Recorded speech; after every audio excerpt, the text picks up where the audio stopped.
where college professors talk film, providing insight, not assigning homework. I'm your host, Jen Sobchak-Bankard, and I'm here with two lonely superheroes. You'll find him in his steamy spa office. He's Greg Cass. How's it going, Greg? You know you're not completely anonymous anymore. I've seen your belly button. Hi, Jen. It's so good to be back. It's been so long since we recorded, and I'm so excited to be back to talk about Spider-Man, a movie that came out like a month ago, but that's okay. People are still in Spidey mania. You know what? Yeah, it's summer vacation, Greg. It's okay. We hold ourselves to too high a standard in terms of timeliness, and I've just come to accept that it's fine. I think it's the first time I've ever gotten to today recording day and been like, shoot, I think I have to go see this movie because I've forgotten it. So I did that, and I'm very fresh out of a second screening of Spider-Man. So Maybe we're talking about Spider-Man. Who knows? I don't think you have to be coy about it. Anyway, and he makes a mean shipyard chili. It's PT McNiff. How's it going, PT?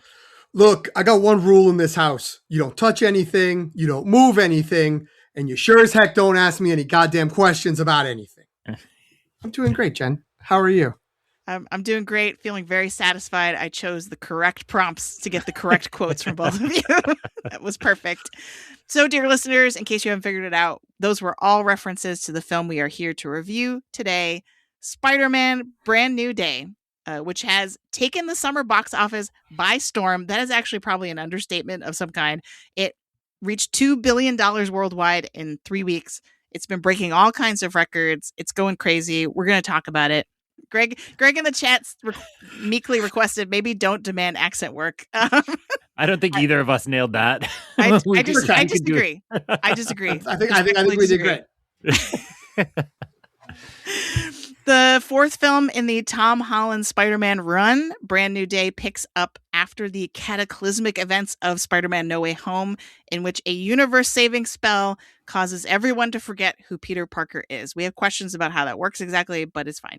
At the beginning of this movie, we find our friendly neighborhood Spider-Man fighting crime and confronting his dangerously evolving powers all alone. If you are listening to us for the first time, we will have a spoiler-free section for those who haven't seen the film yet. So there's a safe zone. Probably you're good for about the first 20 to 30 minutes of the episode. And then with a very clear alert, we will shift into spoiler mode for the rest of the show. PT, if listeners think we're worth remembering after listening to this episode, what can they do? All right. Organic podcast subscriptions. Peter, too, had him. He was cool. You're cool. So why don't you follow The Long Take Review wherever you get your podcasts? We host the feed on Jen's Substack at thelongtake.substack.com.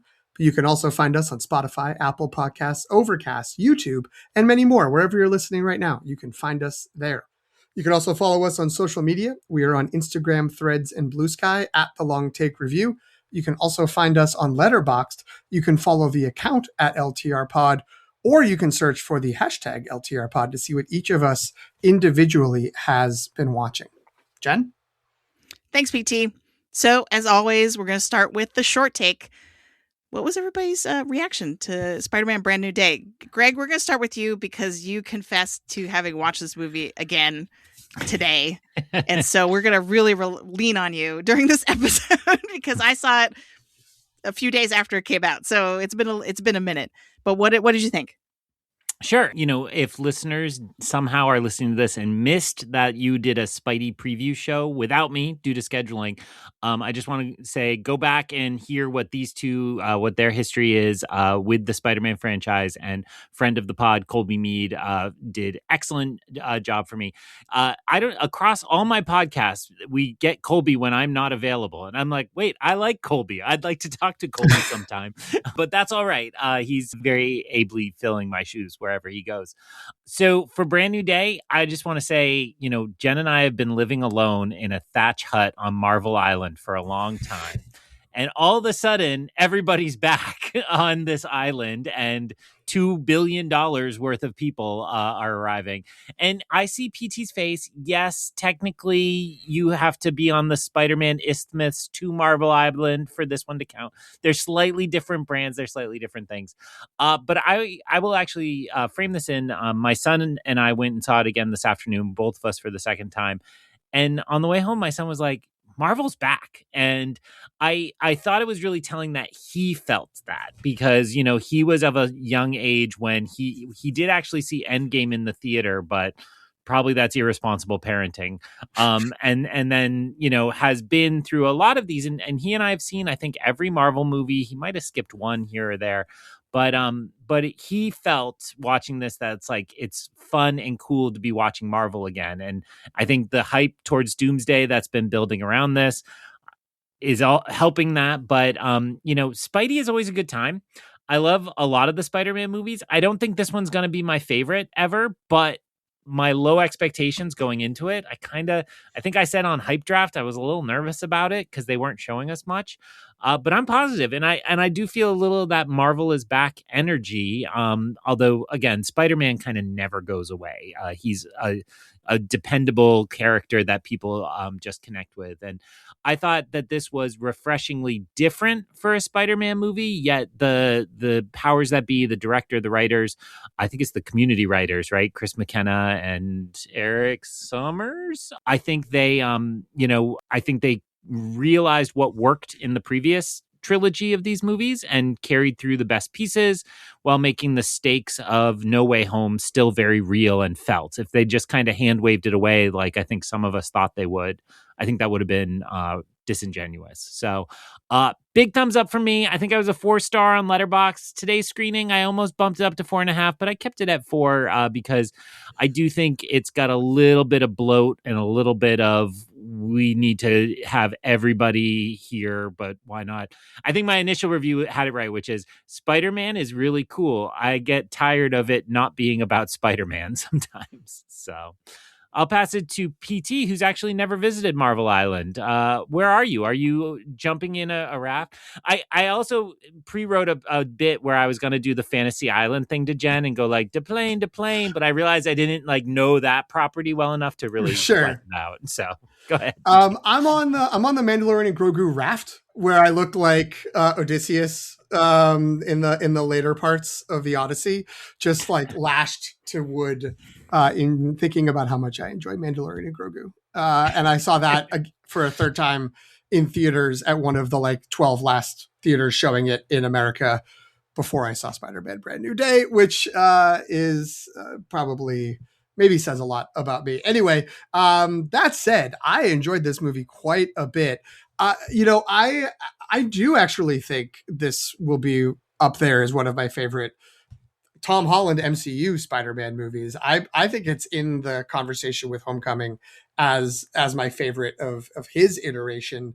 Just talking about his character. I mean, obviously he's in some of those Avenger movies that have bigger tales to tell that also, you know, he's a part of that.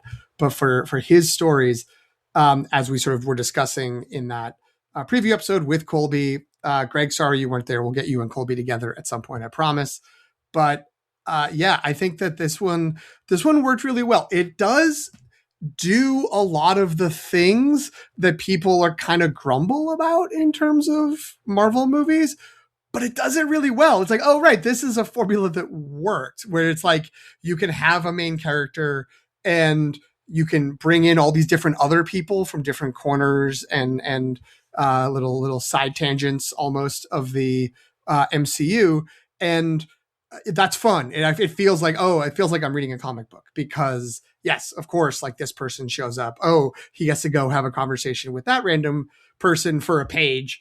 And then that's that. And that's cool. That's cool to feel like it's all part of one big world without it feeling like I'm overwhelmed with needing to have known like what happened before. For instance, I still have never watched Thunderbolts. So I don't know what the deal is with one of the characters in this movie in the place where they are now. And it didn't matter. I didn't really care. I mean, I will go watch Thunderbolts. Everyone says it's really good. Both of you looked really upset at me for having not seen that. I will watch it, but I still haven't done it. And we did have almost 2 weeks. I had almost 2 weeks from watching Brand New Day to when we are recording. And yet, I didn't watch it. So but I think the key that works really well is this movie is still really centered on Peter Parker and on Spider-Man. And it doesn't, like, even when these other characters come in, they come in as some other person, a protagonist, a colleague, an antagonist, a questionable anti-hero maybe that is reflecting what Peter is dealing with and reflecting his sort of his struggles. So I think that's the key. You were right. It is McKenna and Summers who have written or co-written all of these Tom Holland Spider-Man, and I think they work on the Avengers movies too. At least some of them. I that maybe I'm wrong. I could be wrong. I think that's Marcus and McFeely. Okay, yes, you are correct. They did Ant-Man and the Wasp and they've co-written Avengers Doomsday. I don't know if they've done that alone. McFeely and Waldron have written it with them for Doomsday. So they're picking up the mantle. It is very funny that Rick and Morty and Community are the seeds of a lot of the writers. Anyway, good. Spider-Man, good. We like Spider-Man, and I had a great time. Jen, what did you think? I also really enjoyed this. So while I have always been on Marvel Island alongside Greg. I think Greg's feet are still very much planted on the sands of Marvel Island. I am, maybe at night when Greg is not watching, building a raft in case I need to make a quick escape from Marvel Island. Like that's sort of where what I started doing once the announcements about Doomsday came out about Robert Downey Jr. coming back, and I was like, oh no, this is this is going south. And yes, PT says I've been scrolling through Marvel Redfin, or I guess pop franchise Redfin to be like, okay, where else do I need to go if this doesn't work out? And I was talking with a friend of the show, Anthony from Force Ghost Conversations. We had dinner while he was in town for D23. Delightful, really great to meet him in person.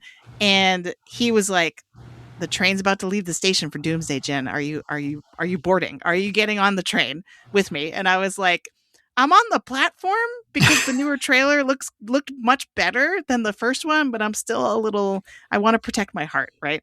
So that's kind of where I was going into this movie, like ready, kind of looking over my shoulder, being like, is this really going to keep going?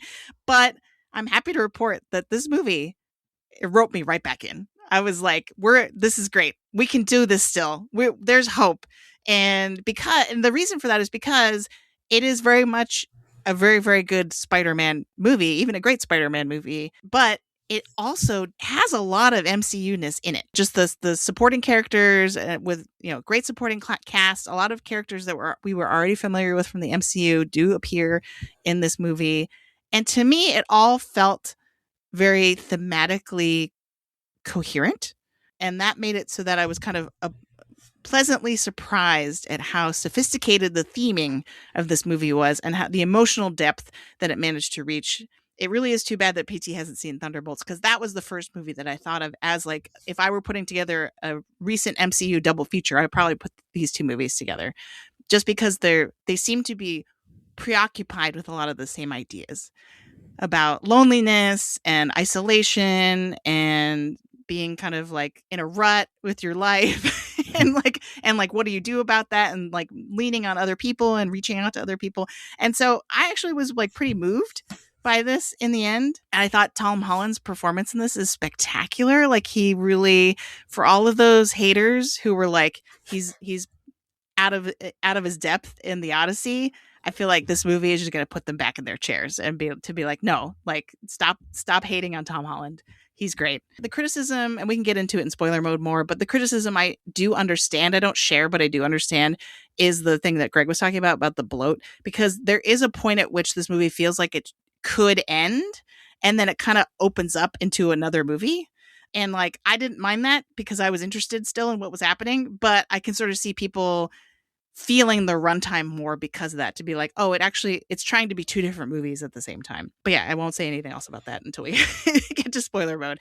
So let's talk about, because we've all kind of framed this in the context of the MCU and Marvel, and a lot of people stop watching a lot of the, like, especially the Disney Plus shows, and they're not as tuned in.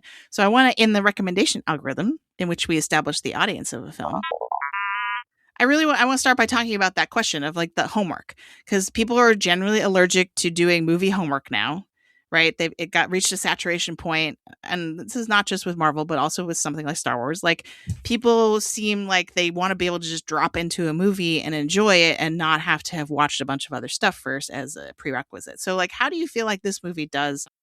I would say I appreciate the way PT noted it's very comic booky, and I think it is exactly that. And I think those of us who read a lot of comics know that there's a reference early on. There's a tour bus that says this street was entirely ravaged in the Battle of New York, and in a comic there'd be a little asterisk and it'd be editor's note, see Avengers issue whatever. And yet your understanding of that scene never relies on you having actually read that comic book in most cases. Sometimes it helps a lot. So I think this movie does that and gets it pretty right in terms of just finding ways to allude but not require you to have done that homework within it. And that's why, again, I love the grand theorizing going on for Doomsday, but like, I even think Doomsday might be structured so that you've primarily only seen the Avengers movies. Like that, I think there's almost a way in which it's going to work that way. I love, like, I'm going to just pull one of many examples. I love Ms. Marvel. I'm not expecting Ms. Marvel to show up for a little while. Like, I think they've kind of put some of those characters on the back burner, and even that kind of top tier. Prove me wrong. We'll see. I know Marvel has released a set of movies they say are essential for you to watch before Doomsday, which is kind of like the Cliff Notes version of your question. But I actually think if you want to know what's going on in this movie, I would just watch the 3 Tom Hollands. Like, I would give people that movie homework, and it's less like you have to know these, and more like it's just really fun to see, Jacob Batalon and Zendaya and Tom Holland perform across these movies and grow up together across them. So that's the only homework I would assign. I 100% would not tell, hey, child who enjoys seeing that funny Punisher guy, go watch the TVMA rated Punisher movie on Disney. I would absolutely not. It is like entirely incongruous with that and seems like a good one-shot comic to be totally unrelated to this. So I think PT, somewhere in the Spider-Man preview, you're like, I hope it's not a problem I haven't watched that Punisher thing or Daredevil season 2. And I think it's not. I think you're probably better off just being like, hey, it's funny when Punisher is kind of G-rated. He says like soft serve BS at some point in this. I'm like, yeah, that's not what Frank Castle would say. Well, I will say that in the time between we recorded the preview and going to see Brand New Day, I did watch Daredevil season 2 and the Punisher thing, and neither of them were necessary for having seen this movie. But I got to watch them. That was good. After we watched this movie over the last couple of days, Jasmine was like, I liked the Punisher. She had never seen the Punisher in anything. She's like, oh, I like that. Like, I want to watch the show and see more about him. And I'm like, it's pretty different. She's like, oh yeah, that's okay. And we watched it, and she just got like an episode and a half in. I mean, she's still watching it, but she was like, children might watch this. Like, children might go see Spider-Man. Like, there's just, there's this, and there, like 3 things that have happened in an episode and a half that are like, no one under the age of 17 should see that. Yeah, I would go even further than Greg. I don't think you have to see anything. I don't think you have to have seen anything to have enjoyed this movie. I think No Way Home is the one that makes the most sense. I think the Tom Holland Spider-Man movies have done a pretty good job of like connecting to each other on their own, even though other things have happened. Like the Homecoming into Far From Home is a little bit like, it is assumed you've watched Infinity War and Endgame. They do explain the blip and people disappeared, but that's a pretty big kind of leap, I guess. But I don't know if sort of where things were left at the end of No Way Home and leading into the start of this movie, I feel like this movie does a good enough job of explaining that and kind of flashbacks and his sort of, memories of it. Like there's some exposition-y component to that, but it's getting people up to speed. I just, I think if you didn't see it, it's only, I feel like a problem with Marvel movies that they have somewhat created because they want everyone to engage with everything. And this is true in Star Wars. I think it's true with DC as well, is audiences have started to get the sensation of like, oh no, I missed something. Like what's happened? But I feel like they always make the movies to be like, you can just watch this movie. Like, don't worry about it. Like, just come on in. It's fine. And I know in Star Wars, just trying to do that on the TV shows too, to be like, no, you don't need to have watched these other 10 seasons of television. Just jump in here and you'll be fine.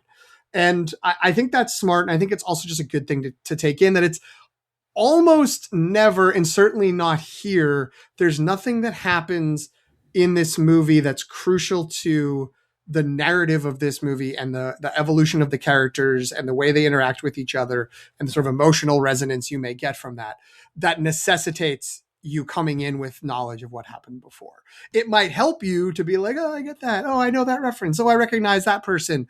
Or, I know why they're in this, situation where they're doing this thing. But like, you don't have to know. You don't have to have watched the 3 seasons, or maybe now 4 seasons of Daredevil, plus 2 seasons of The Punisher, plus the Punisher, mini episode, like the mini TV movie thing, to know that like, oh, he's mad when people talk about the photographs of his family in the locker. It's like, oh, okay, he's mad. He lost people and he's upset about it. And then he says, I've lost people and I wish I had them back. And like, you can get them back. And that's difference between me and you. Da, da, da. And it's like, yeah, that's all you need to know. You don't need to know more.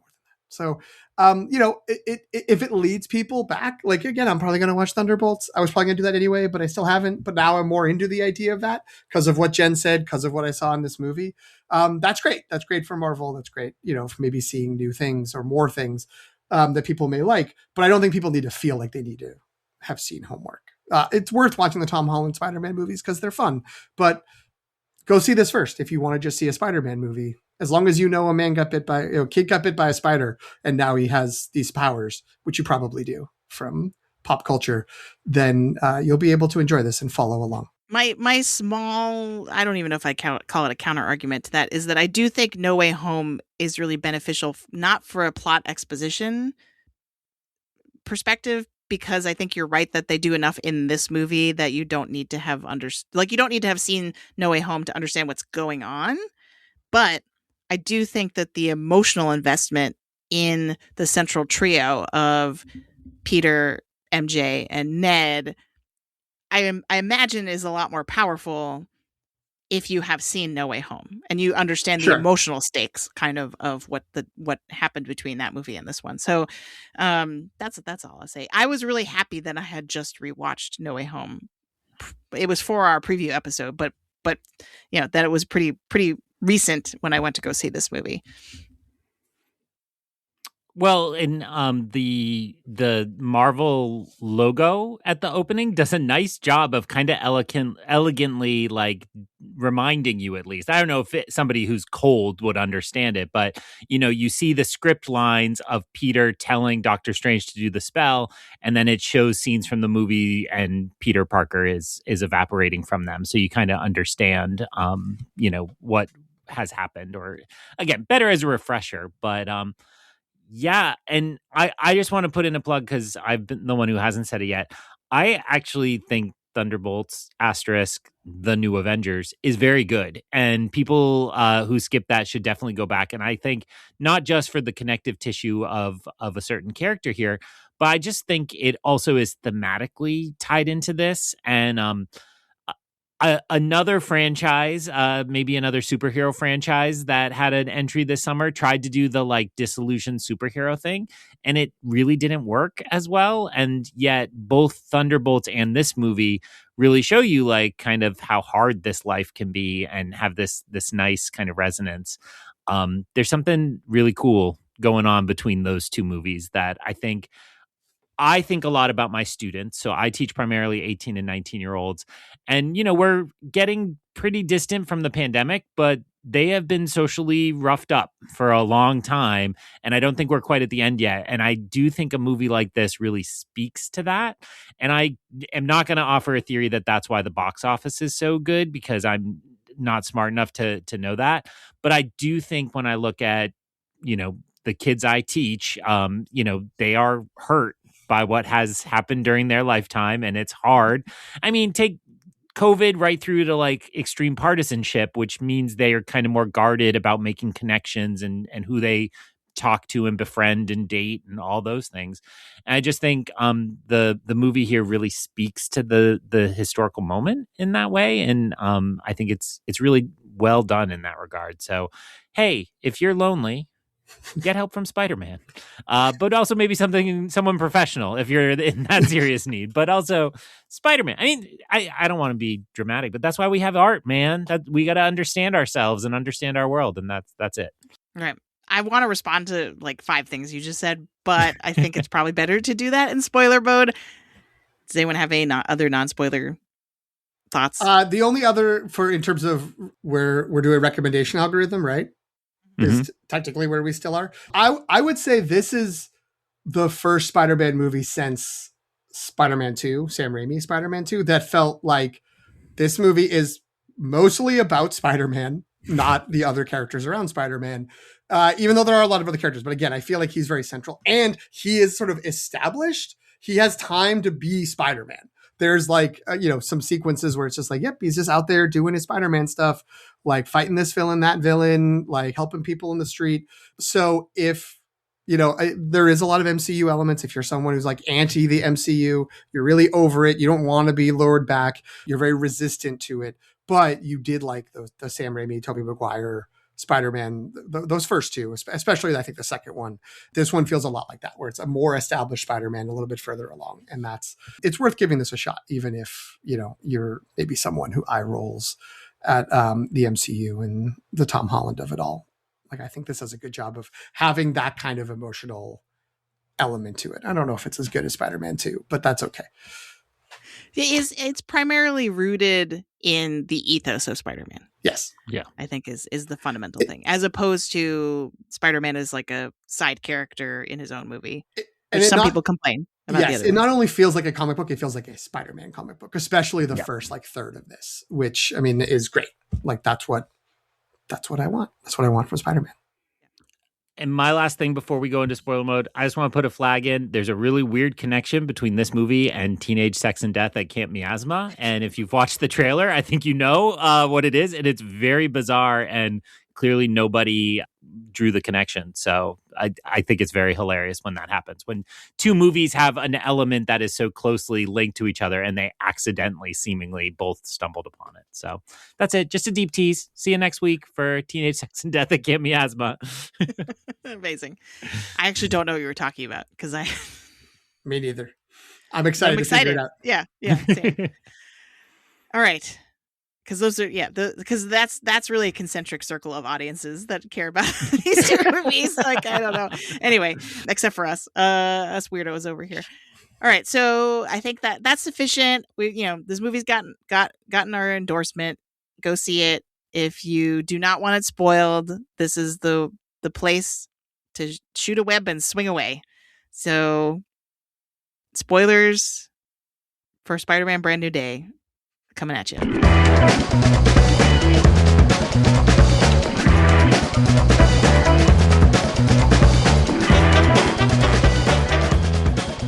Okay, so we actually were very considerate in our preview episode, mostly because of Colby. He's a good person and it worries about other listeners not getting things spoiled, even though they're all over the internet. But there was a character in this that when Sadie Sink from Stranger Things was announced as being part of the cast, everyone started wildly speculating.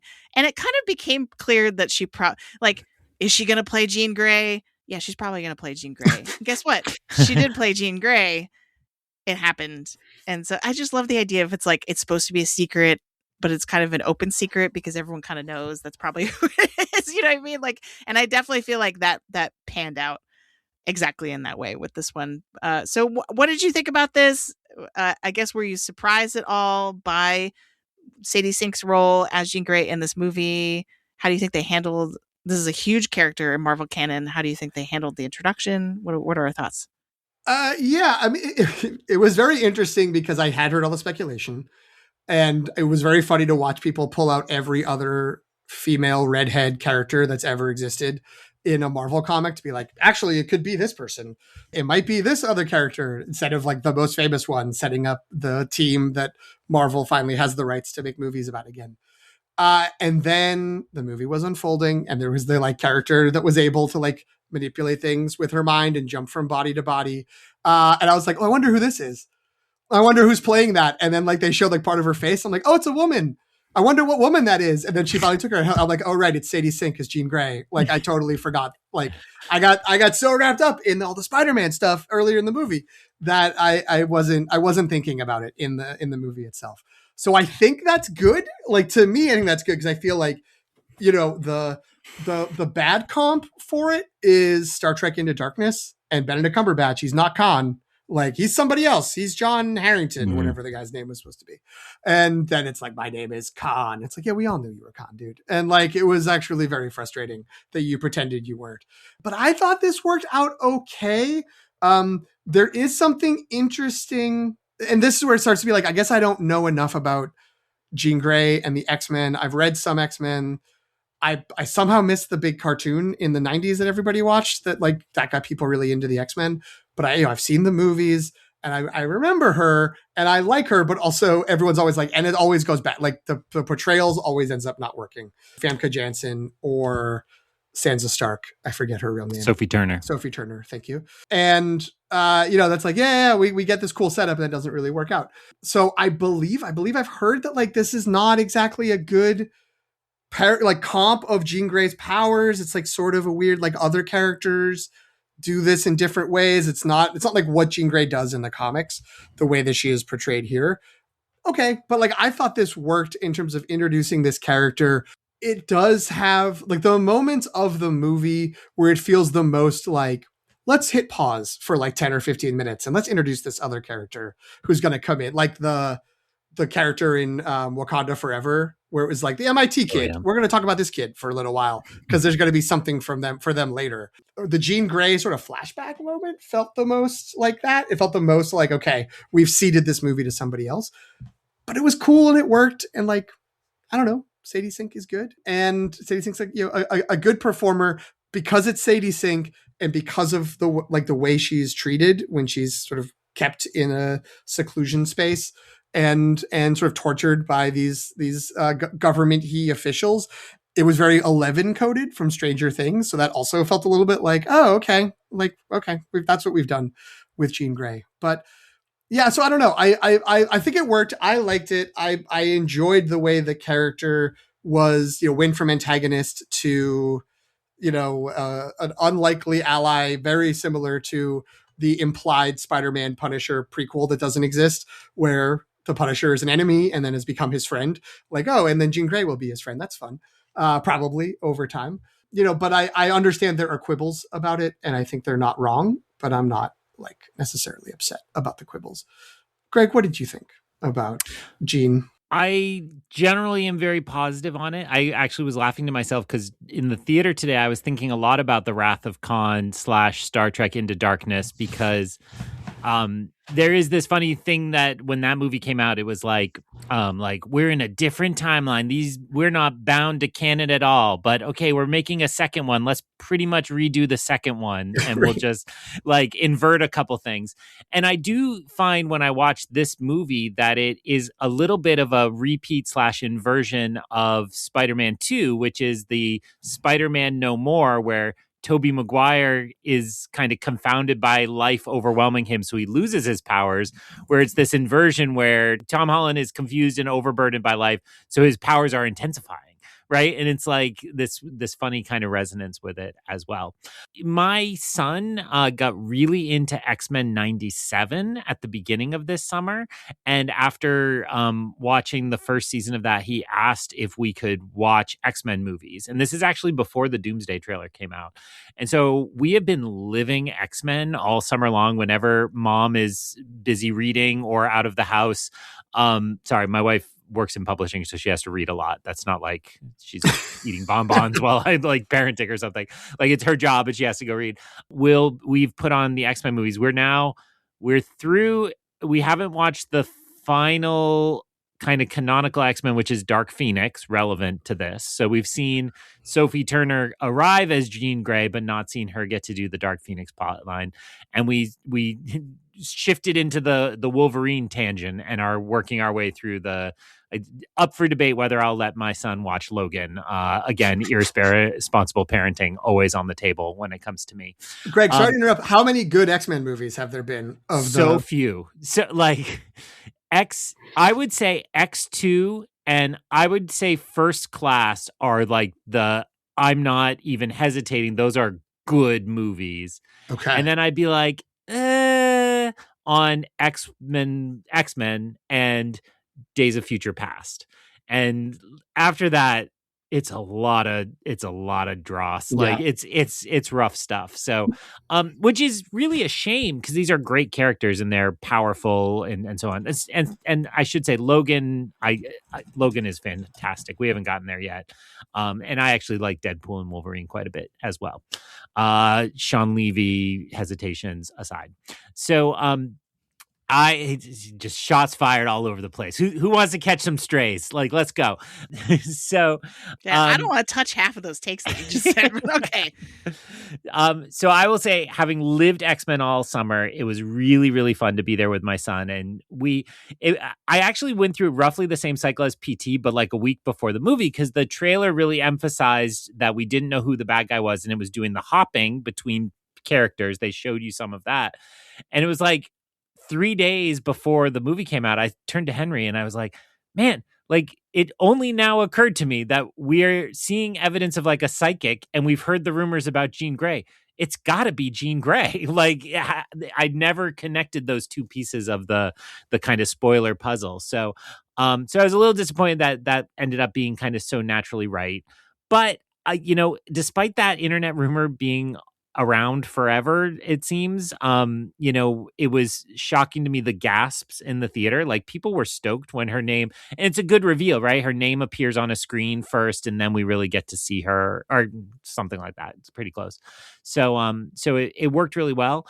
I like this take on Jean Grey. I think you're right. The franchise and the MCU seems to finally be really applying, well, Homecoming did this too, but applying we don't need to see the Waynes murdered in an alley rule really well, which is if we've seen it before, we either don't do it or we just say that didn't happen, or there's a new version of that character's history. And so, I think actually the X-Men films established two different paths for Jean Grey. They don't quite align because Charles and Eric recruit young Famke Jackson in X-Men 3 The Last Stand, and then Sophie Turner is at the Academy in a different way. I mean, maybe a bigger X-Men fan than me can say that technically does work, but I think Days of Future Past means there's different timelines. Yes, that's a good point as well. And so I really liked her arrival here. I am on record, and I will not deny that I am not a Stranger Things fan. I think that show is way overhyped. What? Another hot take nobody wants to touch? That's why I'm here, folks. I think that show is overrated. And yet, I am not blind to the fact that Sadie Sink is the absolute best actor on that show, and to pluck her out and bring her on. Maybe Winona Ryder, just for, I see you Gen X, you're looking at me strange. Maybe Paul Reiser, I don't know. But I do think that of the core children, I am tired of having to watch Millie Bobby Brown movies. I am sorry, I can't take any more. Like, yeah, Jen, watch the ones where she's Sherlock Holmes or whoever she is. I need to get off mic. I kind of like. It was great. It was a good movie. I was going to say, Greg, I didn't watch the third. I'm so sorry that someone keeps breaking in and putting a gun to your head and making you watch Millie Bobby Brown movies. It's called the Letterboxd Most Popular List, and how dare you all? That in the Your Fault series on Amazon. We got to have some talks, America /Letterboxd. These are not good movies, and I'm tired of watching them. But Jen, please let me shut up and edit out half of whatever I just said. Oh no, I'm leaving that in so people can come after you all they want. I don't think most of those takes are spicy. I think most of those are pretty solid takes. I don't know if I agree with, I like Stranger Things more than you, but I don't trust Sean Levy either. I don't know. And most of the X-Men movies are bad. So it's cynical, but it's true. So cynical. Where's Colby? Sure. Bring Colby back. Colby has a pure heart and a I really like real Stranger take. Things. Okay, whatever. No, I'm not. I'm Yes, Greg. Okay, good, Greg. Ushering me as the old man into the nursing home. Yes, Greg, you're okay. Now let's really talk. Anyway, the third man, which we're really here to talk about today. Oh my God, you guys, get it together. Okay, I really enjoyed the introduction to this character. X-Men is very important to me. I'm glad you shouted out X-Men 97. That's like the one thing I'll co-sign out of what you just said. And I feel like the win here was because there was actually there was a lot of fanfare in the speculation process before the movie. But I think in the actual text of the movie itself, there actually is a lot of there isn't a lot of fanfare, in the sense of like, we never get a moment where Sadie Sink like flips her hair back and says Jean Grey, right? Like, you know what I mean? Like they've really handled it delicately in the sense of, and they handled it in the sense that this is not a hard reset in the sense that nothing that happened before ever happened, but that we really are starting anew. I think that actually is some of the stickiness of the second round of X-Men movies that tried to engage with through the Days of Future Past plot. They tried to be like, have it both ways, you know, like to do the old cast and the new cast and mix them together and stuff like that. And I think that's kind of where some of the problems came about in terms of the storytelling and in terms of the franchise, like evolving and moving forward. This really does feel like a new thing in a way that I really liked. And the fact that it isn't like, they didn't, I mean, as much as I love the theme song, the fact that they didn't go no no no no no no like at any point during this movie, I really appreciated. And I felt like what's actually has a lot of potential here that they sort of set up for when we do eventually get full-blooded X-Men movies down the road. I do feel like this sets up the inner rage that Jean Grey has that makes Dark Phoenix make sense. And it also sets her up to really be like kind of almost more Magneto than Professor X, which I think is very interesting. And I think has a lot of potential in terms of the storytelling to be both like darker and edgier. Also, this movie really convinced me that it made total sense to introduce Jean Grey in a Spider-Man movie, which initially I probably on paper would have been like, what? What are we doing? What are we doing? But the fact that both in terms of the characterization of Peter Parker at the moment in this movie, the moment in his life in this movie, and his mental state, and feeling alone, and dealing with this extra additional mutation of his powers, right? And that paired with Jean Grey being already exploited and tortured for her mutant powers, it like all of a sudden I was like, oh wait, yeah, like Spider-Man is a mutant from a certain perspective. He's not a mutant in the same way as an X-Men, but it makes sense that they would have a connection with each other. And that was the thing that I really appreciated. It wasn't just Jean Grey for fan service and to be shocking and to be like, whoa, look, we're finally giving you X-Men, right? Here you go, audience, eat it up. It really, like, they thought about it from the perspective of the story that this individual movie is telling. And I thought that was really good. I would say, to me, it resonated a lot with Miles Morales and Gwen Stacy in the Spider-Verse movies, right? That they're both kind of put in that position of being very lonely, trying to understand these powers. And then the connection is real. It's romantic there, and I don't think it was ever coded as romance here, but it did work really well. I agree with you that, like, oh, I understand why these two would connect with each other. And, I think you have this later in the outline, but there's like, Peter did her wrong in this movie and he tried to repair it. But in doing so, seems to have already, before we even get the X-Men, introduced the idea of the cure, which is a huge part of X-Men canon and a threat that, it has been around as long as the X-Men and usually thematically rich when it's deployed. So I think that's really interesting to then say Spider-Man invented the cure is troubling and potentially really interesting. Can I throw it around the horn to say, okay, we approve of Jean Grey.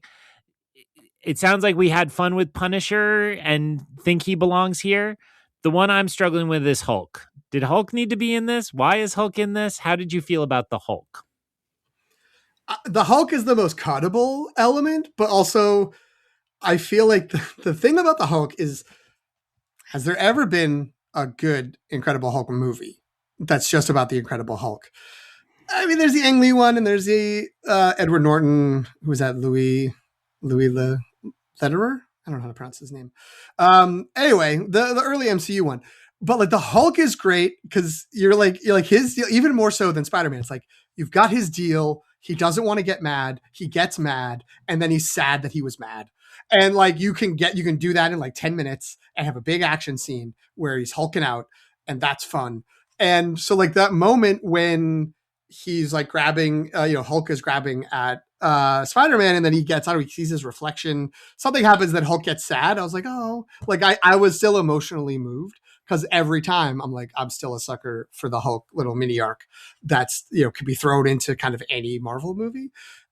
So yeah, I feel like it doesn't need to be there. If we were approaching this movie and saying we should cut like 10 or 15 minutes, maybe we just have I think the Bruce Banner scene where he talks about like, why would you want to do this? Like, what's the part of nature that's good versus evil, or good versus bad? That's probably important, and would be a nice little cameo. The actual Hulk like fight scene, is that just trying to get another action scene out of it? Probably. I think it works, but I also agree the movie does feel a little bit like, oof, there's a lot going on, and that's probably the thing I would take out. You certainly wouldn't take out Black Widow or Punisher in my mind. And Punisher is really integral, I think, to the movie. He's like a main supporting character. So yeah, I think that would be what we take out, but I wasn't upset. And I wasn't like, I can't believe we're wasting time on Hulk. Like that still worked in conjunction with what Peter Parker was going through. And that's sort of the Hulk's problem of constantly being afraid of who he is and like what that means and like how he could hurt other people around him was very much in line with what Peter Parker was going through.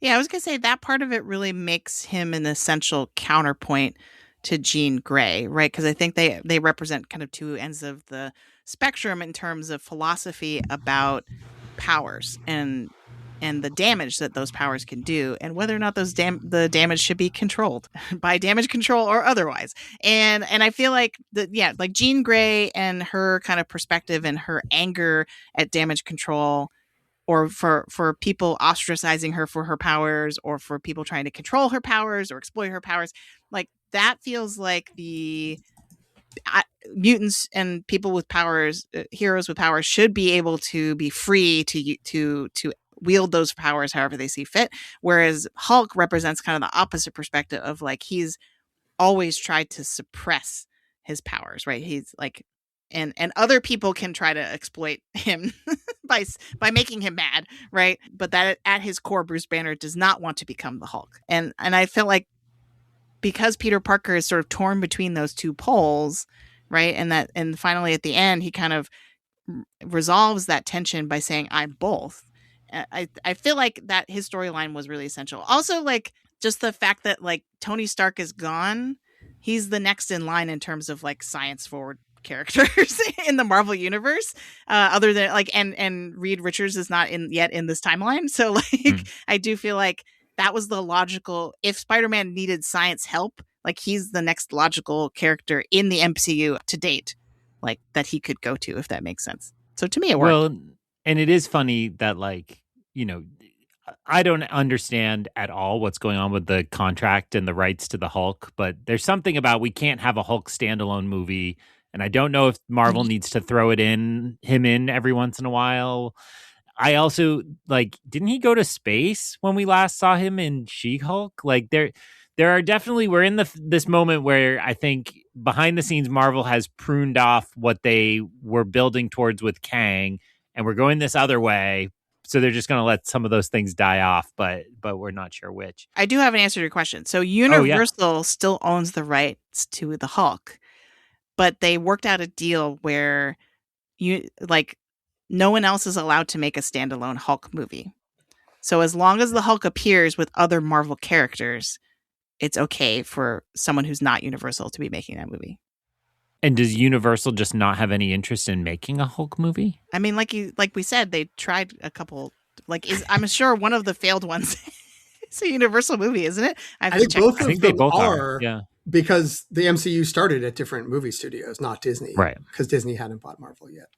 I would be curious if they made a movie that was like the Hulk, but then had as many MCU characters as this movie has. If they would be like, well, that's not. This is Hulk an and MCU Friends? movie. Like, what are you talking Yeah. about? It's the Hulk and Friends. That would be. Not the Hulk. Yeah. The other thing too, I will say, and this ties back into Greg's other question about the other supporting characters like the Punisher. First of all, John Bernthal, a delight. I love him so much, and I actually really enjoyed the like censored version of the Punisher that we get in this movie, because he's just really adorable, and I liked the dynamic. Like him, I could watch an entire movie. I mean, I guess you could say I did.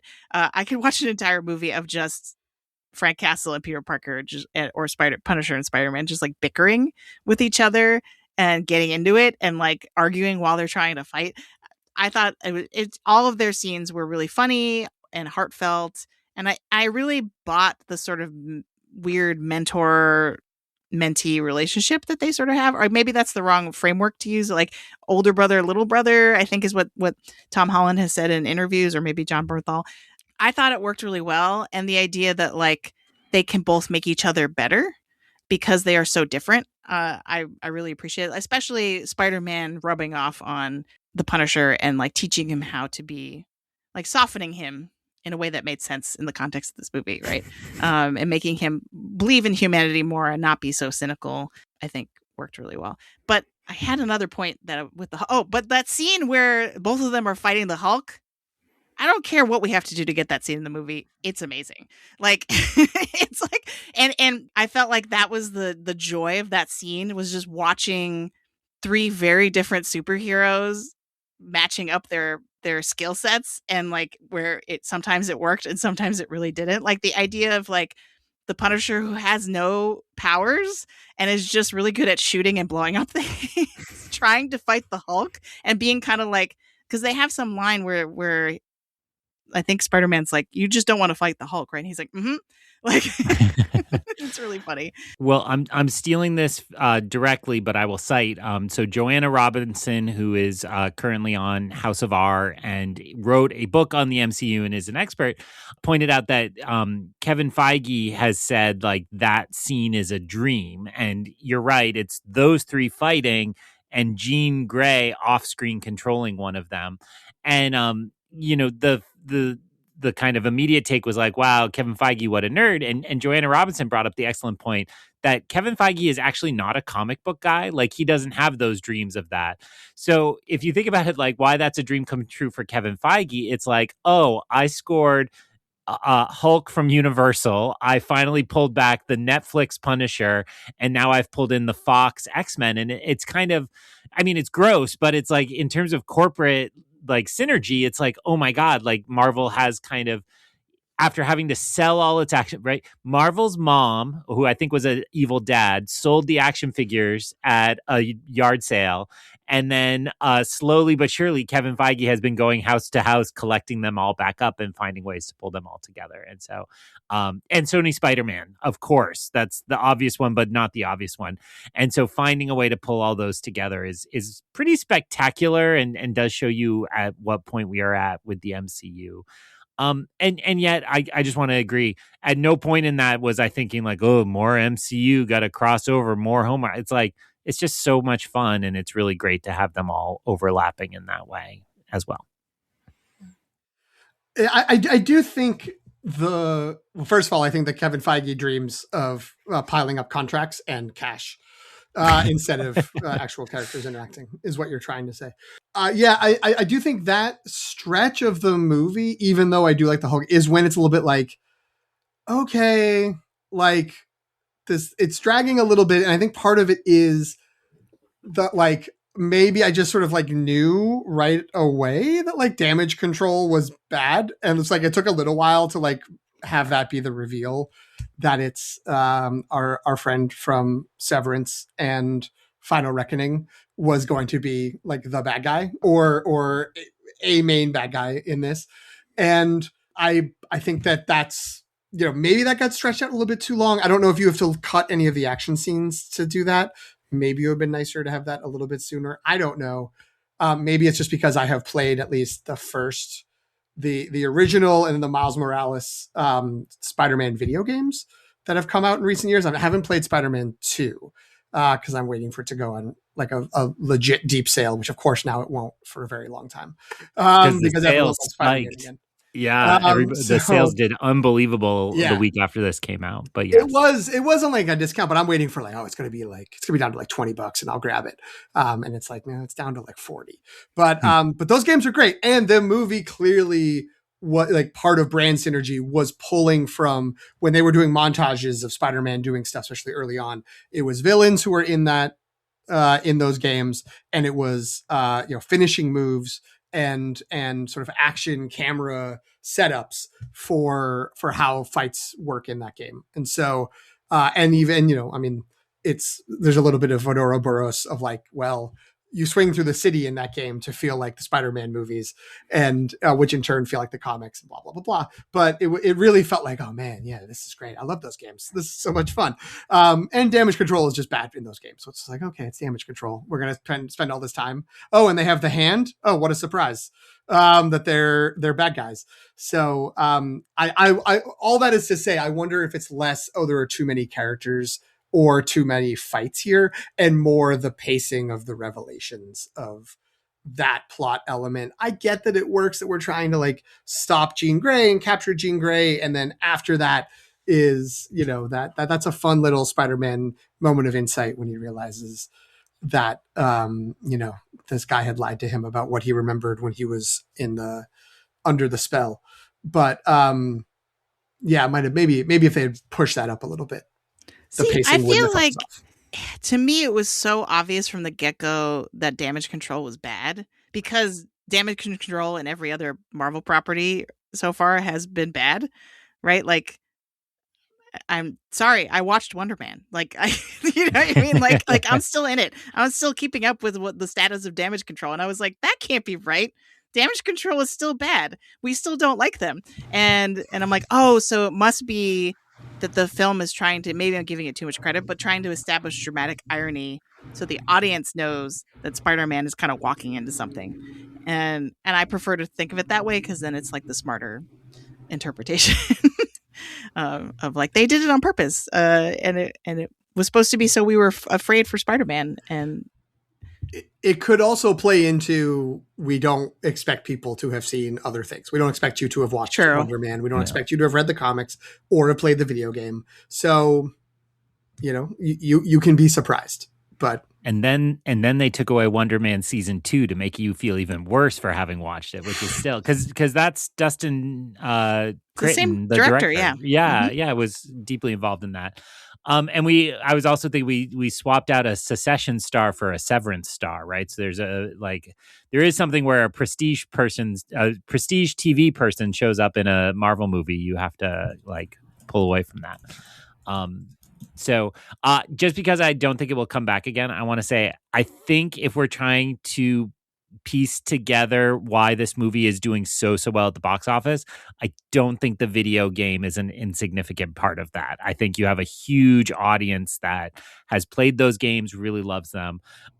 And maybe Spidey and friends too, because like you're just priming kids to be ready for more Spidey, a lifelong allegiance to Spidey. But I had the same thoughts as PT, and there's in particular in the montage, there's a rooftop fight, and it was like, oh, I've been in that fight in that video game, and basically all the weapons that any kind of thugs have, even the hand at the end, they have a bunch of the weapons where you're like, yeah, these are straight out of the video game. I've heard a lot of people saying the truck flipping is from a game. Yep. Okay. Yep. Yeah. It's really fun. And the biggest one probably is the spider tracking app. Like, you have those types of apps in the video game to help you find crimes, and the connection to Commissioner Gordon / Tina from The Bear. I think she's DeWolf in this. Like, I don't know my Spider-Man comics well, but I don't recall him having a relationship with the police, but yet that relationship worked too, and it feels more like the video game. Although she would be awesome casting for Miles Morales' mom too. I was like, wait, was Miles Morales' mom? No, his mom's a nurse, his dad's the cop, and so on. But anyway. But they could do a gender swap. They could flip it for live action. That would be fun. She's also this movie littered with prestige TV actors. It's great. And some Stranger Things stars. Sorry, go on. Well, so I the only thing I was going to add to what you're saying is that I do feel like there's a little bit of, I don't know if it's overt homage, but like a little sprinkling of the Spider-Verse animated movies in here too. In particular, this one shot that's upside down, like it's flipping the cityscape because Peter's like stuck to the bottom of something, and I'm like, oh, that's like stuck by the bottom to something. Ayo. Thanks, Greg. Really bringing maturity to this discussion. I love it. But that, to me, the second I saw that, it reminded me of it's a relatively early scene in Across the Spider-Verse with Miles and Gwen. So yeah, I think it's just I guess, how much do we think, I was planning on getting into this later, but you brought it up now, so we might as well get into it now. What percentage of the success of this movie commercially, and to a certain extent critically, because I haven't really seen too many bad reviews of this movie. Some people were like, oh, I had a lot of fun, but maybe there were too many characters. Like the criticism hasn't been even particularly harsh. Do we think that's just the power of Spider-Man? And that Spider-Man, because of all the other iterations of Spider-Man that we just mentioned, and that it's just he's just like so popular as a superhero in pop culture, that's just bringing people out, versus how much of it has to do with the actual movie itself and kind of the word of mouth from it, versus like how do we explain this in the context of so many months, probably years, of superhero fatigue think pieces? I think there is something that is particular about Spider-Man for everything that you and Greg were both saying. These other properties, these things, go back to the 60s anime cartoon. Like, Spider-Man has just been one of the big superheroes. Superman, Batman, Spider-Man feel like the big three of all superheroes. This is the only Marvel one. So, that's something. I also think it kind of like there is something to, and we were saying this in the preview episode, it never, even though it is connected to the MCU, it never feels like you need to know more than Spider-Man to go and watch one of the Spider-Man movies. And I think that's been really smart. And maybe that is the only other complaint that I've heard, which is a sort of meta complaint, is like, oh, it's all this corporate synergy, all that stuff Greg was talking about these different companies, and it's just like slop being fed to the masses. And it's like, okay, like, I guess, but also like, it's kind of good and it works, and people like, I don't know, people like bad things too. So it doesn't mean that it's good because people like it, but I get being mad about big companies and all of that, but whatever, like, it's cool. And it's fun to watch. So there is this sort of like, okay, there's all these other things, but I don't need to have done that. I can just know about Spider-Man, and that will be easy. And I think it might speak to the fact that it's not like there's superhero fatigue because people don't like comic book movies. They know they like comic book movies. They watched a ton of comic book movies in the past. And even like younger people, I think, have been like, I've gone back and I've watched the early Marvel movies and they're really good. What happened? Like, they're not like that anymore. Or, they were raised watching them, or they heard about how great they were, and blah, blah, blah. And so, they're probably hesitant about it because there's been issues around them. But if they hear, oh, there's a new comic book movie, it's about Spider-Man, it's good, great. Like, they want to go and see that. And maybe the themes, as Greg was talking about, maybe some of these themes of isolation and loneliness and not knowing how to connect are resonating with young people in a way, similar to how when we talked about Obsession earlier in the summer, that like maybe some of the themes in there, it took off as a movie that everyone felt they had to go and see. And especially like young people who might not go to the movies normally would lock in on that and go. I think that, all of that is relevant. I don't think there's, I know the movie studios are like, got their pens out and they're just like, what's the formula? Why did this work? Why is this already the 8th highest grossing movie worldwide of all time? And is still going to be number one for the next, like, however many weeks. They would love to know what that formula is, but I think it is a kind of unique situation of all of these pieces of it is kind of, it's a beloved character who's always thought of as being standalone, and also is feeding a hunger people have for movies that have been letting them down, or at least they've been hearing they're not good, so they don't even bother to see them. So yeah, I don't know. I don't know how like you replicate that. I don't know if this means that like, okay, Doomsday is back in business. Doomsday is locked in for, $1.5 billion worldwide. Maybe, but also maybe this is a unique Spider-Man thing.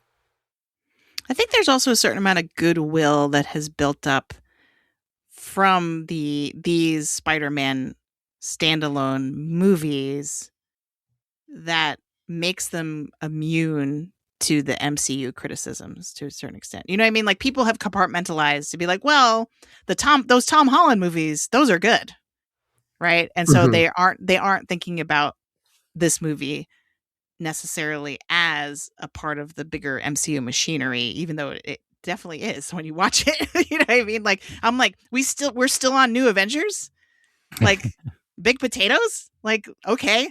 I wasn't expecting that, but I'm here for it, So and that's the supporting character we haven't mentioned yet, and who's arguably my favorite probably in this, if I'm being totally honest, just because she's so funny. Like Florence Pugh crushing it. Like I was just cackling the whole time every time she was on screen in this movie. And again, apologies to PT who hasn't seen Thunderbolts, but like that character talking to Peter Parker about being the sad man with no friends, like is perfect because she just went through that in Thunderbolts. And they call her Black Widow here, which I think is important and a peek into where we're going with this. But I completely agree. I mean, we talk about Florence Pugh all the time, and almost everything she does, she improves it, right? I mean, she's given the worst of worst parts in Oppenheimer. Like, hey, can you just like hump this guy in a conference room? And you're like, I can't take my eyes off her. Now that sounded really filthy. But you're like, I can't stop watching Florence Pugh because she's so good and she's so charismatic. And so she gets 2 scenes here and they're dripping with charisma. And I mean, now I'm just going to go full perv mode. Yeah, careful, Greg. Don't become death. They're just a little sexy, right? It's like, whatever your flavor, you're like, young attractive people naked in a spa. And I think that brings an energy that the MCU is usually avoiding. Eternal's awkward sex scene aside. So I think there's something in which that works. And one other piece to this question of why is this doing so well that I swear is related is Tom Holland. And I think right around the time of our hype draft, I was like, do I want to get Spider-Man? Is Spider-Man on my list? I'm really not sure how this is going to do. Clearly a mistake, like absolute box office winner. One of you has it, I assume? I don't think I do. Maybe nobody drafted it. I mean, it would have been you, Jen. I thought you drafted it. No, because I had. This is gonna sound. This is gonna sound so silly now that we know how good this movie is. But I drafted Mandalorian Grogu and The Magician's Nephew. Oh right, those are my 2 like blockbuster plays. Blockbusters. Then I think you're right. It went undrafted, which is silly. That's crazy. I mean, but I don't think any of us expected it to outperform No Way Home because No Way Home seemed like such an event and so unique. And if it's not ahead of it, I think it is ahead of it now, or it's closing in on it. But one of the things that happened around the time of the hype draft is I was walking down to pick up my son and from school, and when he gets out from 5th grade, there were some 6th grade girls walking by me, and they had the trailer up on their phones, and they were talking about how excited it was.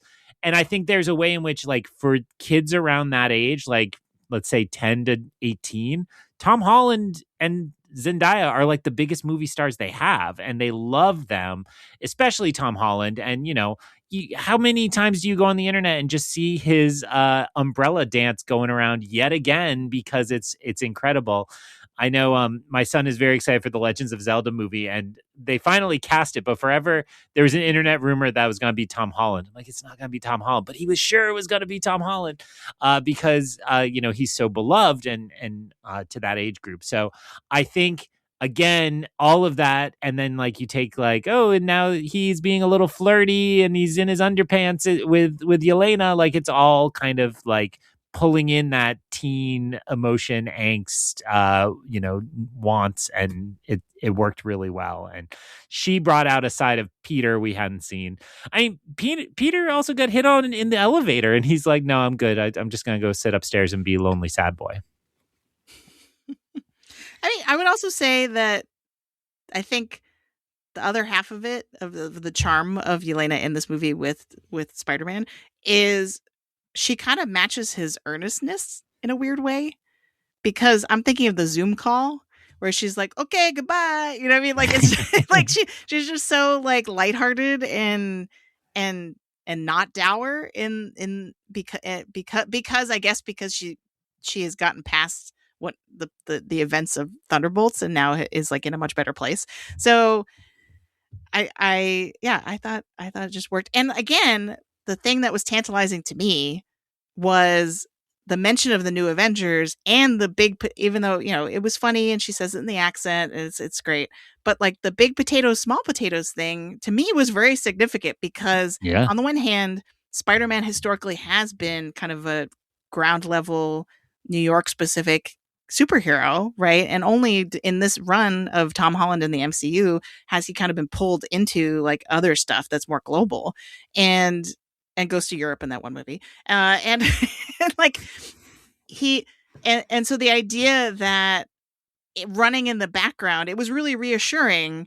Again, maybe come Doomsday, I'm gonna be back building that raft. But like running in the background, it kind of was like, no, there's other stuff happening that you have not seen yet.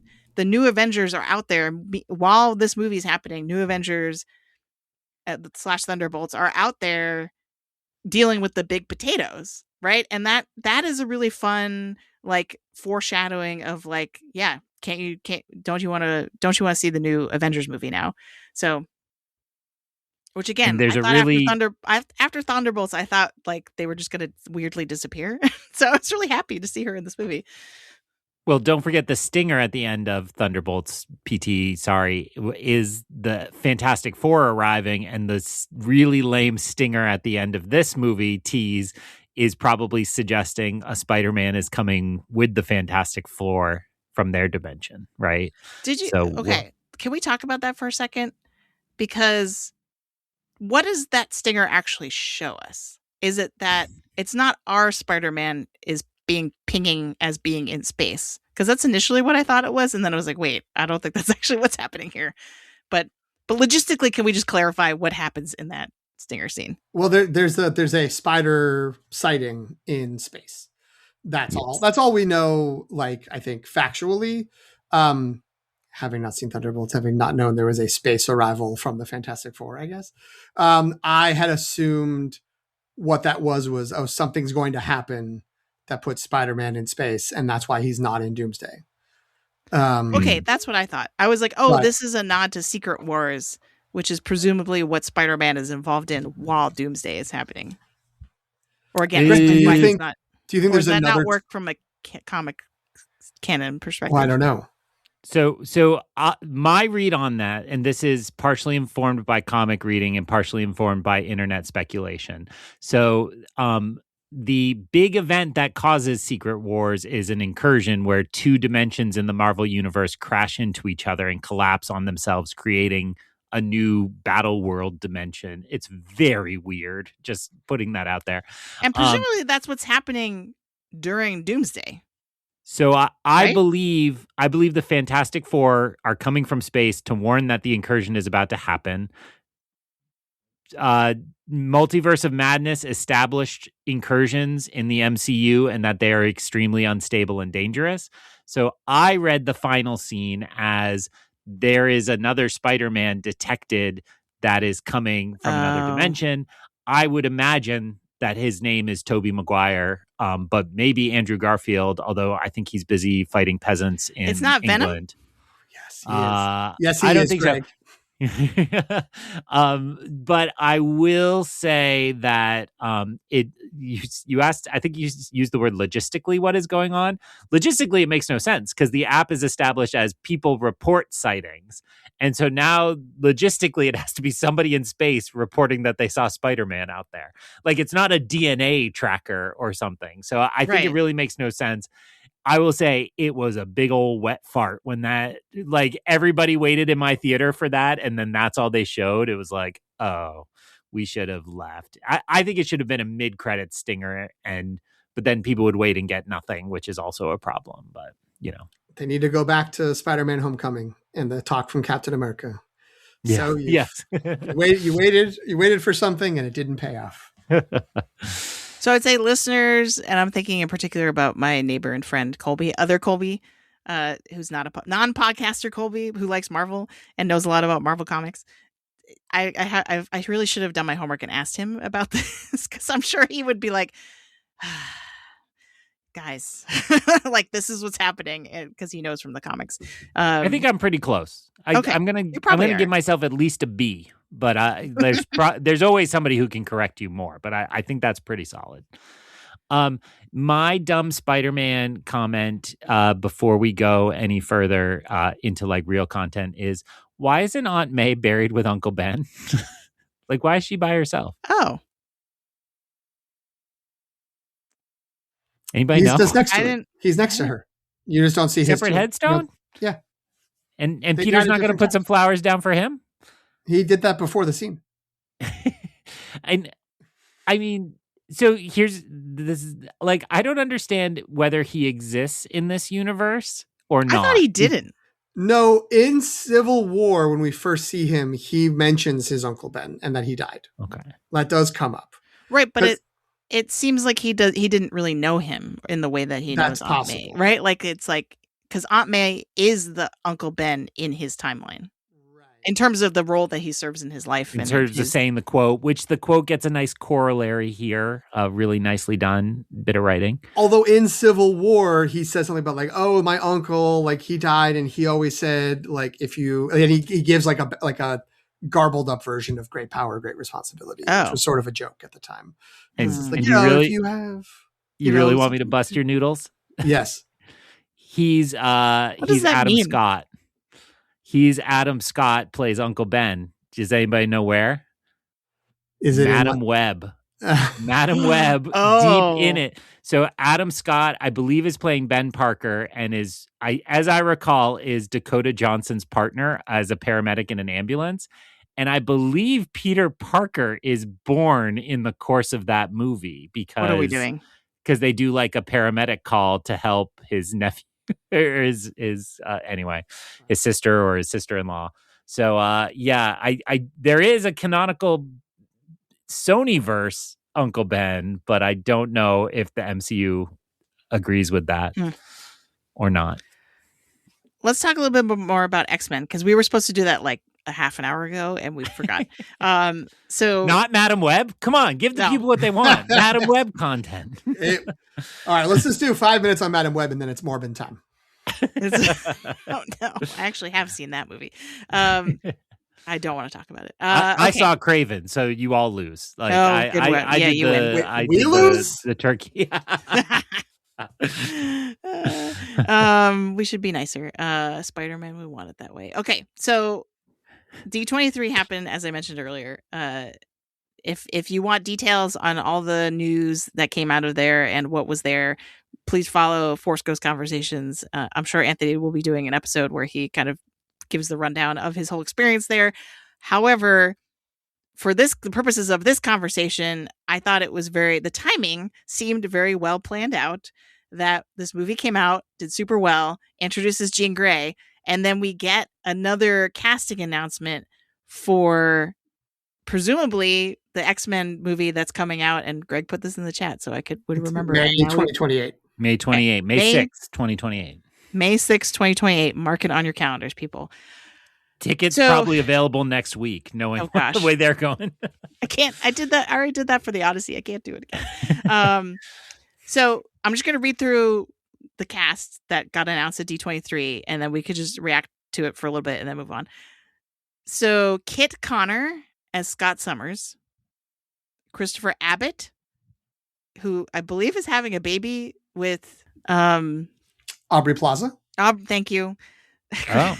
Christopher Abbott, who I believe is having. I thought you were going for a Testament of Ann Lee joke because he was the husband in that movie, and they failed to have a child. I think which would have been like way too dark. That's a PT joke, not a Jen joke. But that's yes, a deep cut. That's a deep cut. From Testament of Ann Lee or Werewolf? Wolfman. He's also in Poor in Things. That movie too.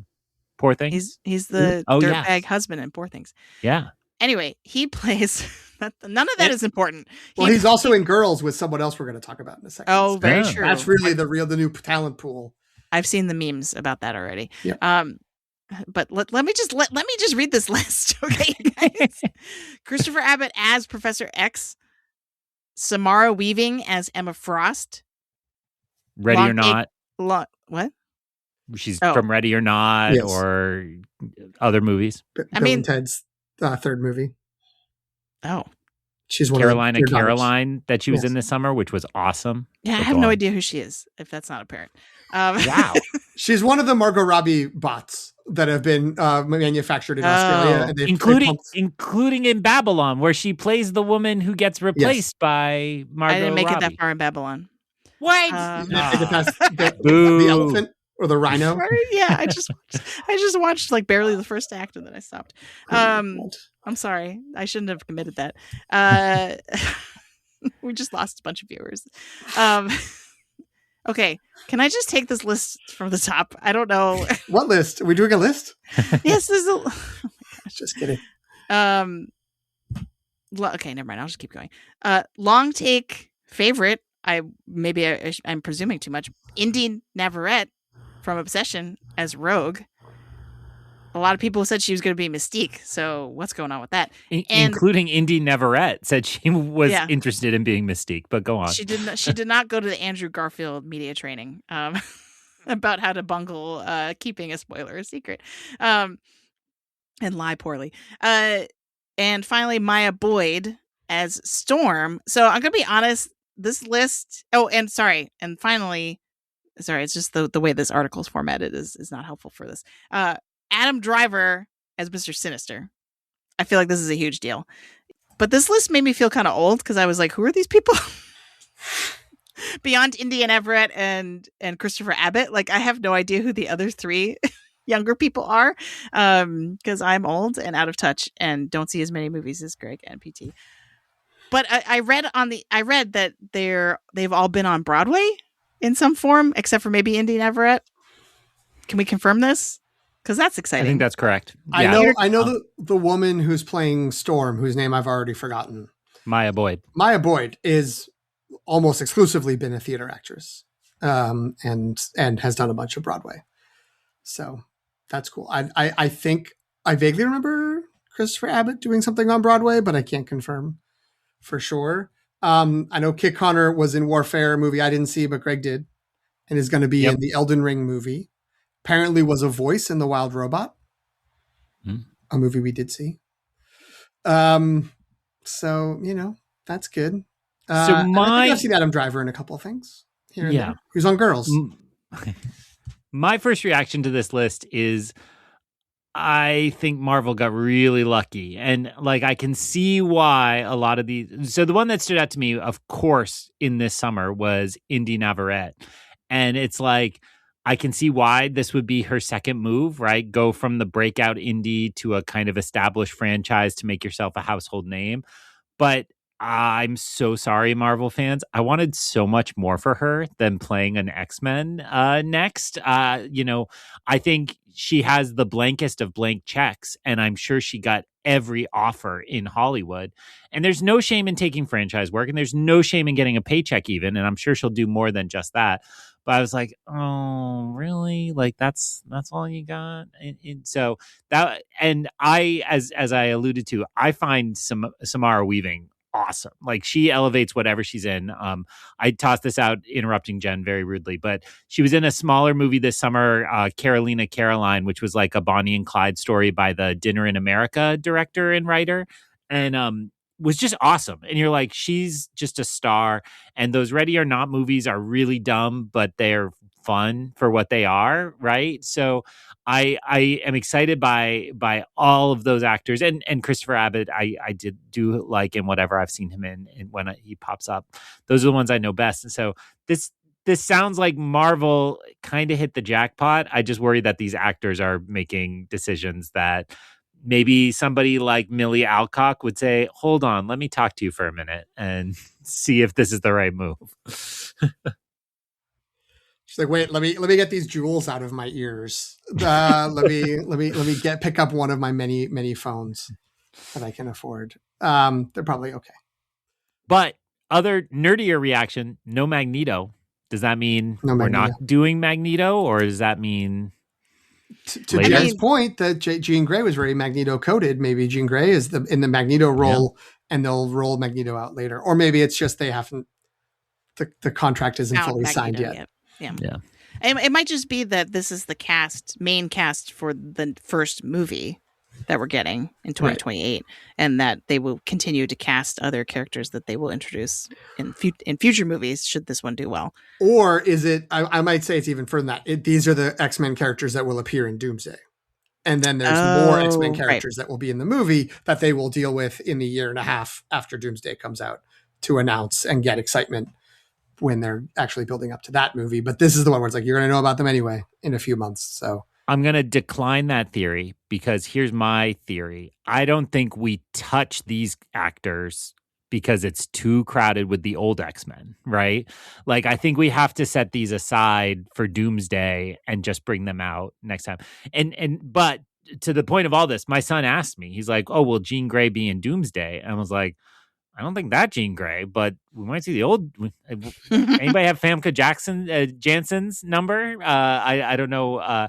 And you know, we also don't see Wolverine on this list, and Hugh Jackman is so iconic. Will they not do Wolverine? Or there was a D23 announcement. It seems like Hugh Jackman's probably in Doomsday. Did you see this piece?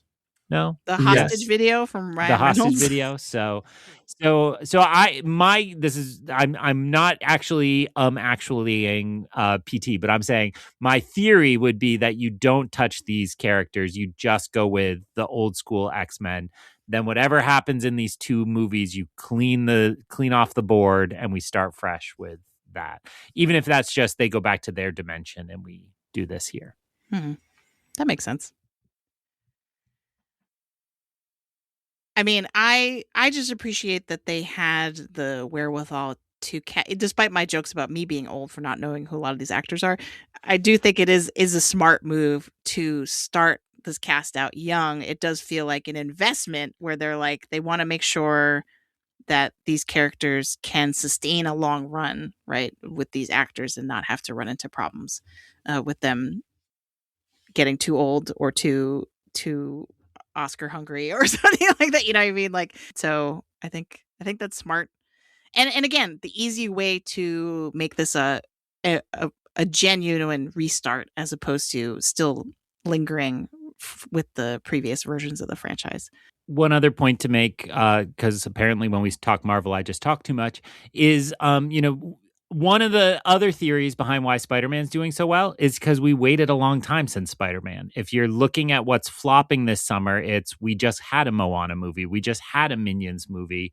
And here we waited a long time and we brought Spider-Man back around 5 years, I think, or so. And so one of the things that makes me hopeful for Marvel going forward is we get Doomsday in December. And they have now confirmed there's no Marvel movies until Secret Wars the following December. So we take most of a year off, and then we really start the X-Men up in 2028.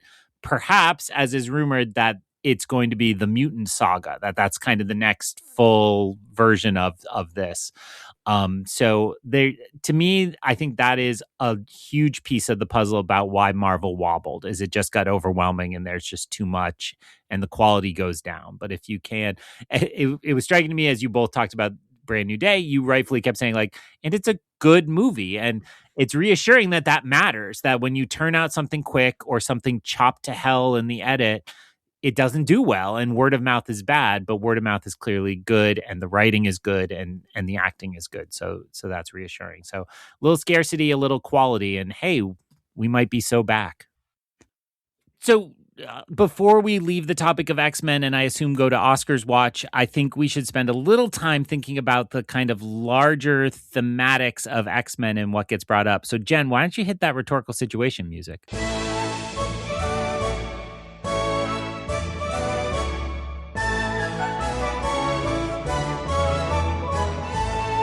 All right. Greg's right. All of our regular co-hosts, we're all writing professors, so we like to have this section dedicated to making connections to our experience as scholars and teachers. We've got a particularly academic topic planned for this segment for today. And to me, this seemed like a natural fit because of stuff we've already been talking about with the themes of this movie and the introduction of Jean Grey and, soft launch of the X-Men, the new version of the X-Men, that I feel like the sort of political tension in this movie, thinking back to that conversation between Peter Parker and Bruce Banner, where Peter's like, okay, cool, great. I'll go. Thanks for the advice. I'm going to go make this thing that's going to inhibit my powers. And Bruce Banner's like, hold on.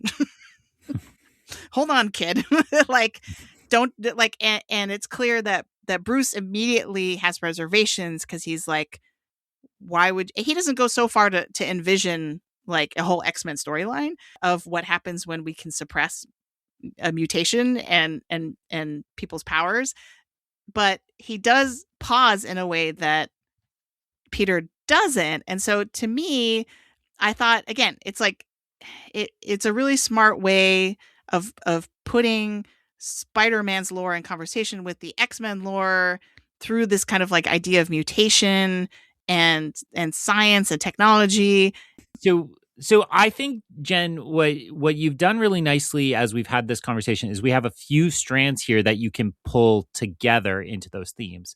I think naturally when you draw the X-Men in, those of us who know these movies or know these comics, you're always dealing with kind of the darker themes about homophobia, about racism, and about eugenics. And there's a really interesting spin on it here, and it's like incepting at the moment of like it coming together, which is this fact that Peter is now involved in seemingly being the one to potentially wipe out all of mutant kind before he even realizes mutant kind is here.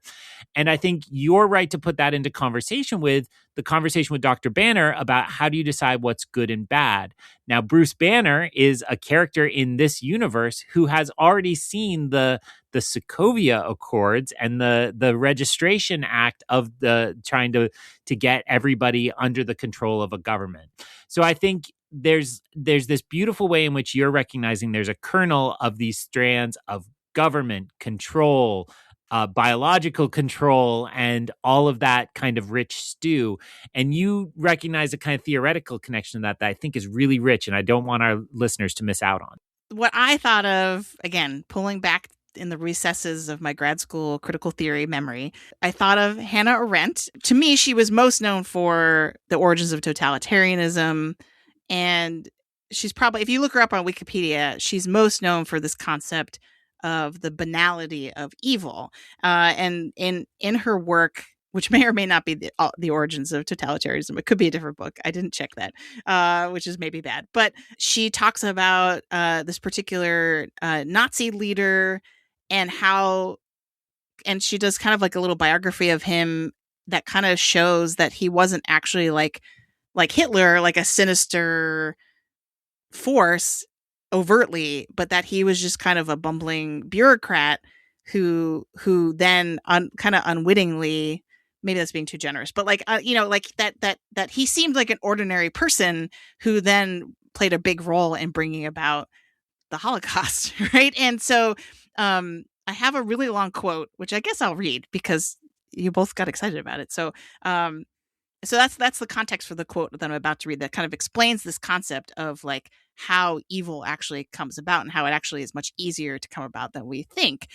She says, "For when I speak of the banality of evil, I do so only on the strictly factual level, pointing to a phenomenon which stared one in the face at the trial." So a lot of the book talks about this guy's trial. Eichmann was not Iago and not Macbeth, and nothing would have been farther from his mind than to determine with Richard III to prove a villain.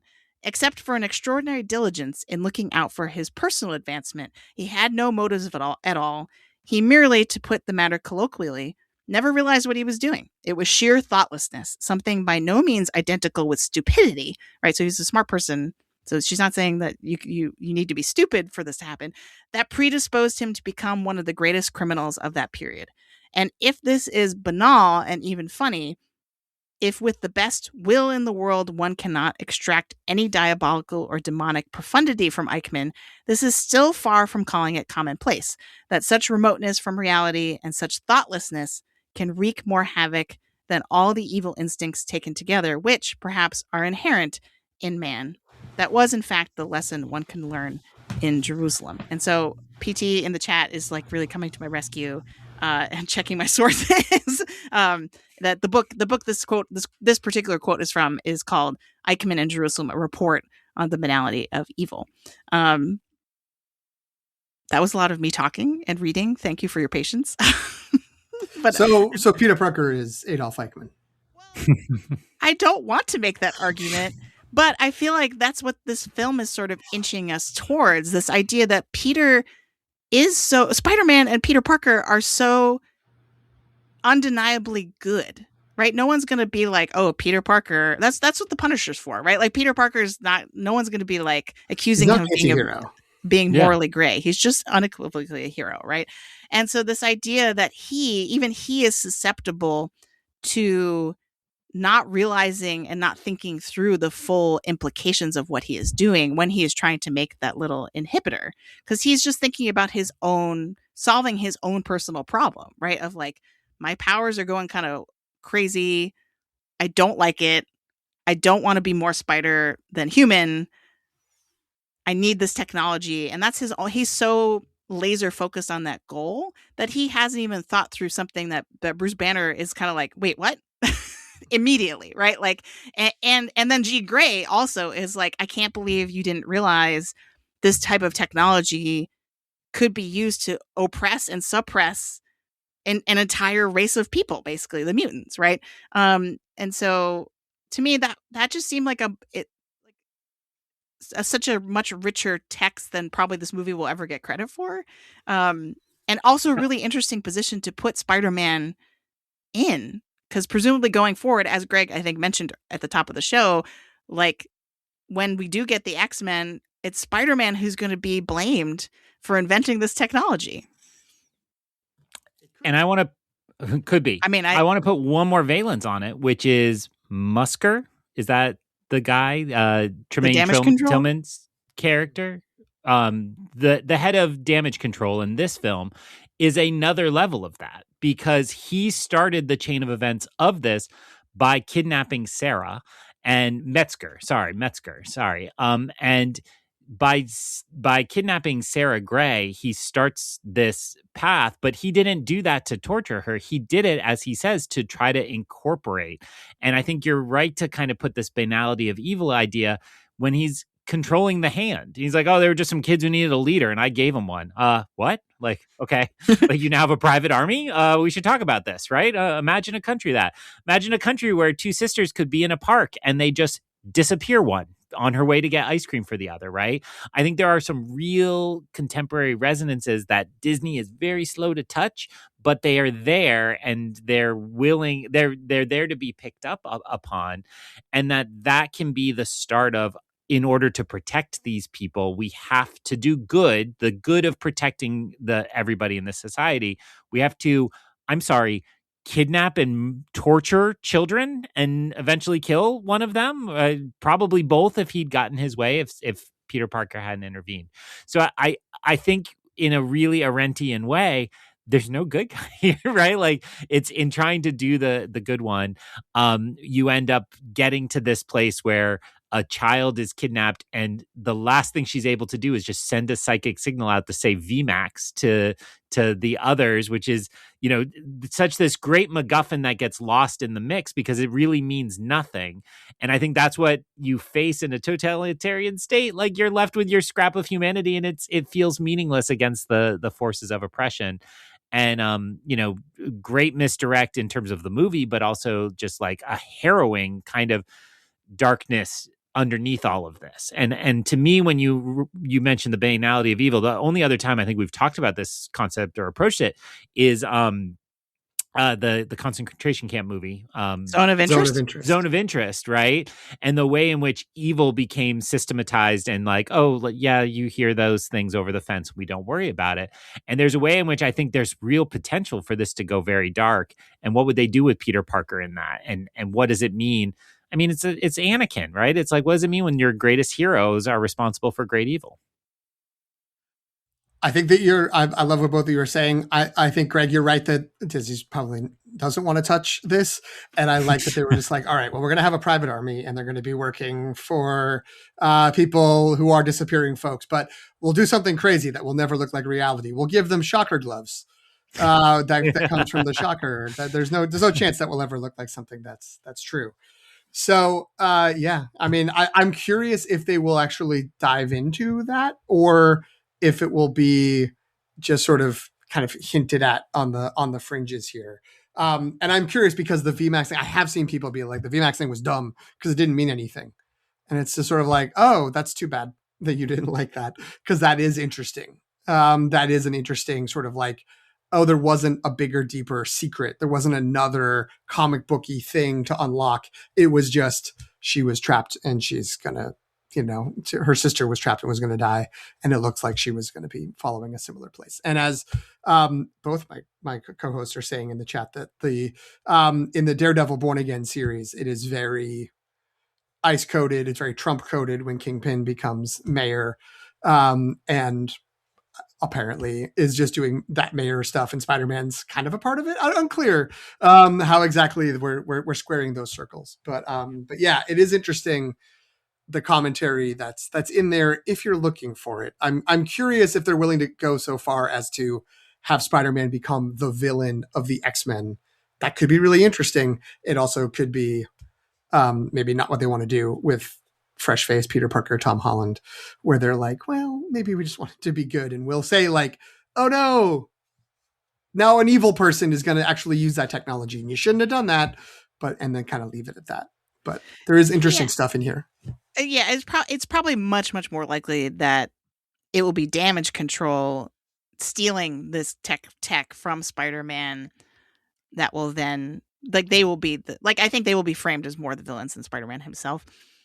Spider-Man struck me in this context as more of an Oppenheimer figure, right? Where he's invents this thing and then is horrified by the havoc that it wreaks. But I think in this movie, what's super important is that he does double back. You know what I mean? Like he does kind of loop back around. Yep. He makes the realization. He realizes that Damage Control isn't what he thought it was. And it's actually like a really powerful lesson in implicitly trusting authority in a way that I think is really cool. Because it's like, he is just like, gee willikers, Damage Control. Oh, sure. Happy to help out. Right. Like that's very Spider-Man. That's who he is. But then it's so important that later in the movie, it clicks and he says, oh, I had this all wrong. He uses his critical thinking skills and changes his opinion about what the situation is. And so critical thinking, loneliness, the real villain of this movie, critical thinking, the real hero, I guess is maybe what I'm trying to say. So, but yes to Oppenheimer, but also everything you just described is Tony Stark. And I don't want to lose sight that Peter Parker became Tony Stark, right? Like Tony Stark tinkering in his basement, Peter Parker tinkering in his attic apartment. Like they ended up, the sins of the father are revisited on the son, down to essentially Ultron, perhaps, in the same process here. I'll sprinkle on that Star-Lord once he realized the mistake he made in Infinity War, and that leads to all the consequences, including the death of Gamora. That could be another sort of the regret we see in him might be, that's probably as far as we would see Peter Parker go, is that level of, yeah. What's potentially exciting about this is that this positions Spider-Man to be on the front lines with the X-Men. Right? To be like, I was the one who created this technology. I didn't realize what I did at the time. So he almost feels indebted to the X-Men to help fight, to protect them. Right? And that's why I think we want to leave our listeners with all of that to chew on, because what we just said is potentially implosive and explosive and crazy in the MCU, and wondering if we did it. And we care about that so much, and you thinking about big themes with your critical thinking brains, that we're going to skip Oscars watch. Spoiler alert, this isn't going to get any Oscars.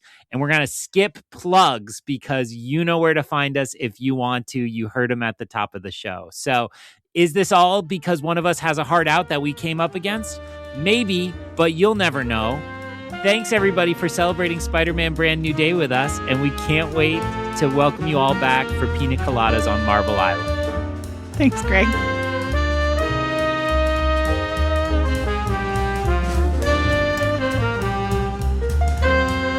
Thanks for listening. You can follow The Long Take Review on Substack at thelongtake.substack.com. Subscribe for free, and you'll be the first to know when a new episode drops. You'll also receive occasional written reviews of new Star Wars and Marvel.